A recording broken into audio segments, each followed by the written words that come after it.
અંકલેશ્વર જીઆઈડીસીમાં આવેલ રંગમ cooperative housing સોસાયટીના સ્થાનિકો અને આગેવાનોએ તંત્રને એક આવેદનપત્ર પાઠવ્યું હતું, જેમાં જણાવ્યા અનુસાર સોસાયટીની બાજુમાં આવેલી ખુલ્લી જમીન પર અગાઉ બગીચો વિકસાવવાનો પ્રસ્તાવ હતો, જેની જાણ સ્થાનિકોને કરવામાં આવી હતી. આ બગીચો વિસ્તારના રહેવાસીઓ, ખાસ કરીને બાળકો, વરિષ્ઠ નાગરિકો અને મહિલાઓ માટે ખૂબ ઉપયોગી અને આરોગ્યપ્રદ સાબિત થવાનો હતો. સાથે પર્યાવરણ સુધારવા આ બગીચાને વિકસાવવો જરૂરી હતો, પરંતુ હાલમાં આ જગ્યાએ શાકભાજી માર્કેટ ફાળવવાનો વિચાર કરવામાં આવી રહ્યો છે, જે નિર્ણયથી વિસ્તારમાં ટ્રાફિક, ભીડ, અવાજ પ્રદૂષણ, ગંદકી, પાર્કિંગની સમસ્યા તેમજ સુરક્ષાની દ્રષ્ટિએ અનેક તકલીફો ઊભી થવાની શક્યતા છે. જેથી આ નિર્ણય પરત ખેંચી સ્થાનિકોને હિતમાં નિર્ણય કરવામાં આવે તેવી માંગ કરવામાં આવી છે.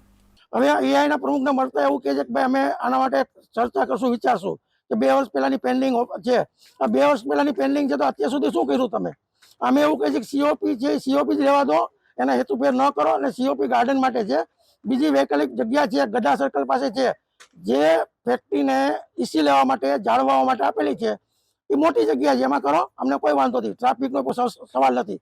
કોઈ સોસાયટીને અંકલેશ હાઉસિંગ એસોસિએશનને વાંધો નથી. પણ તમારી મનમાની કરી ને સીઓપી 2માં જો શાકભાજી માર્કેટ કરવાનું હોય તો અમારો સખત વિરોધ છે. અને અત્યારે અમને એઆઈના પ્રમુખે હૈયાધારણ આપી છે કે અમે વિચારશું ને કરશું. જો ડિસિઝન નહીં આવે તો આનાથી અમે ઉગ્ર પગલાં લેશું એવી અમે ચેતવણી આપી છે.